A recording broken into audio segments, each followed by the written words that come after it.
Okay, so I'm here in Nordheimer Ravine, and I'm usually finding myself taking long walks, and I think for two reasons. My blood pressure has been kind of in the pre-hypertension stage for a while, and it's slowly going back down. I got a couple normal readings, maybe 2 days ago, and it kind of went back up to pre-hypertension, and then now it's kind of going back down again. So I think the walking is good. It's exercise, even though I'm not running.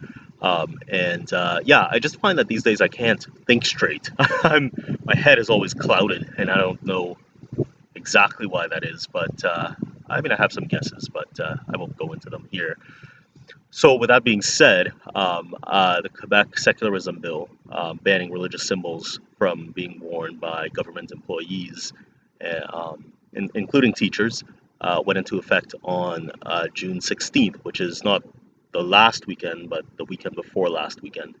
And yeah, I mean, when I first heard of this bill, I thought, well, good for Quebec. It's good for secularism. I think religion should be kept out of government.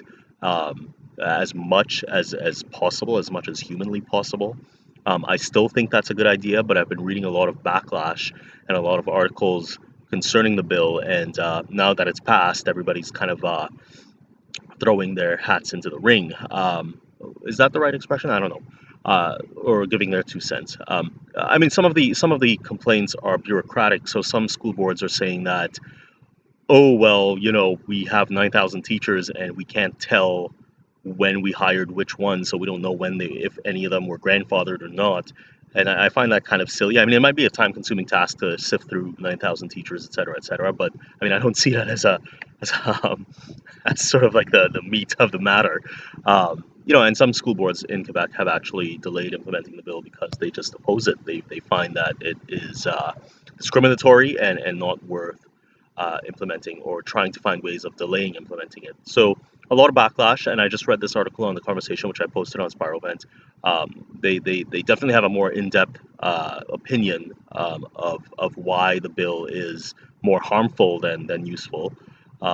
They believe, there's a bunch of academics in Quebec, I think 250 of them, that signed a letter stating that the bill is gonna, basically, I don't want to say normalize, but basically make it more free, make the situation more conducive to basically to discrimination, and already considering the rise in hate crimes in Quebec, that might be a bad thing. But on that point, I want to say that they made one little blurb in that article about people who have deep-seated xenophobic sentiments.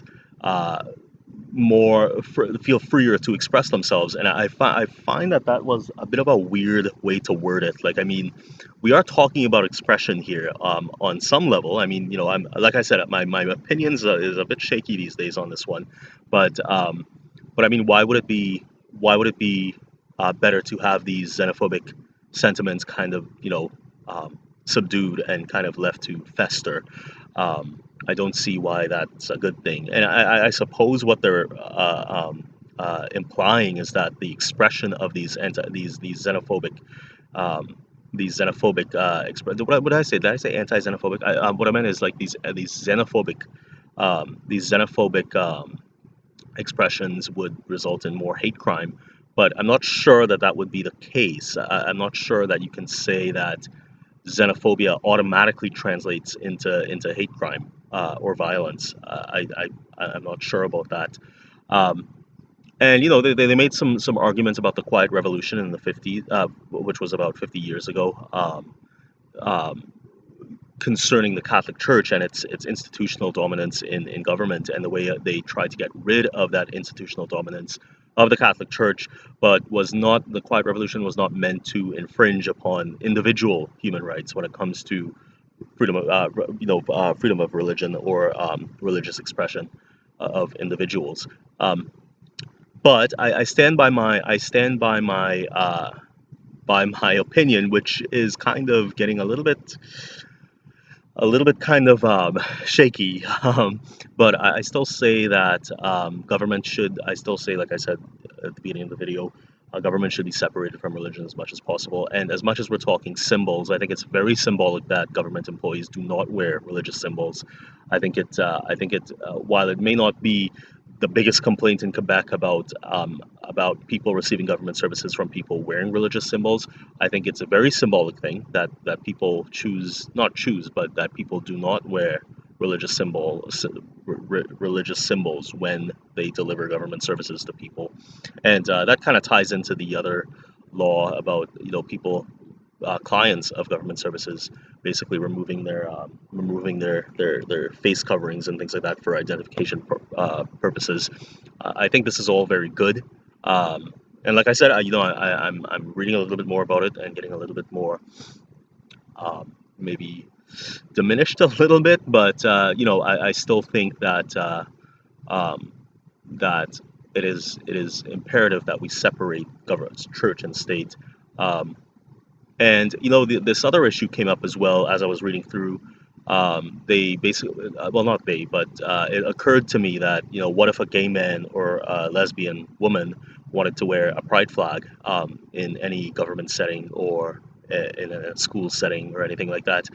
Um, I believe that there is a huge difference between homosexuality and religion. Homosexuality being not a religion, it is not a religious inclination. It is not religious in any way, um, and that's kind of a that kind of goes both ways. But and religion is religion, so you can't really compare the two. Although I'm sure some are begging to compare those two, homosexuality and religion. Um, I think for some, especially maybe in the United States, they think homosexuality is some sort of religion. I bet you some people think that, but or it's a religious choice of some sort. I don't know. It beats. I don't know what goes on in these people's heads sometimes.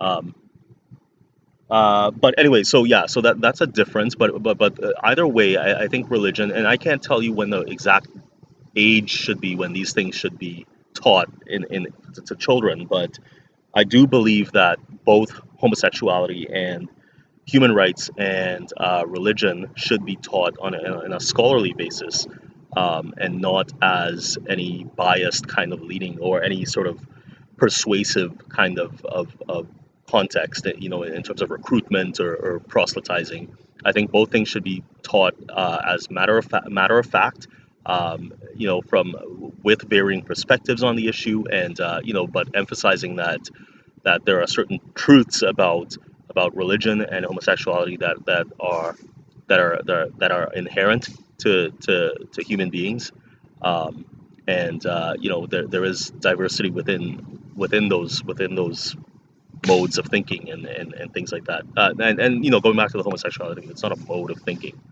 Um, so yeah, and I and forgive me with this one too. I mean, like I said, my thinking has been kind of clouded recently, so I'm not entirely sure if this is a valid point. But in terms of enforcing a dress code, um, I mean, lots of government services already do that, right? Police, firemen, I mean, judges.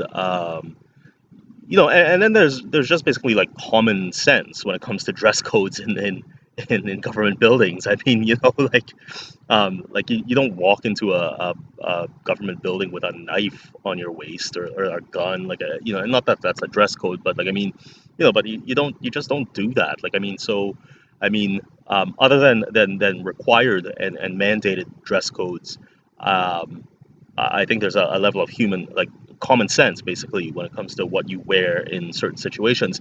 But going back to the mandated dress code, I don't see why this is such a brand new thing when it comes to the secularism bill. I mean, it seems that dress codes have been in enforcement for a long, long time, for as far back as I can tell.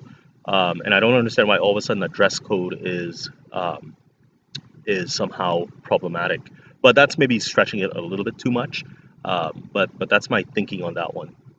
Anyway, I think I'll sign off there. Um, like I said, I really gotta get better with these videos. I really gotta.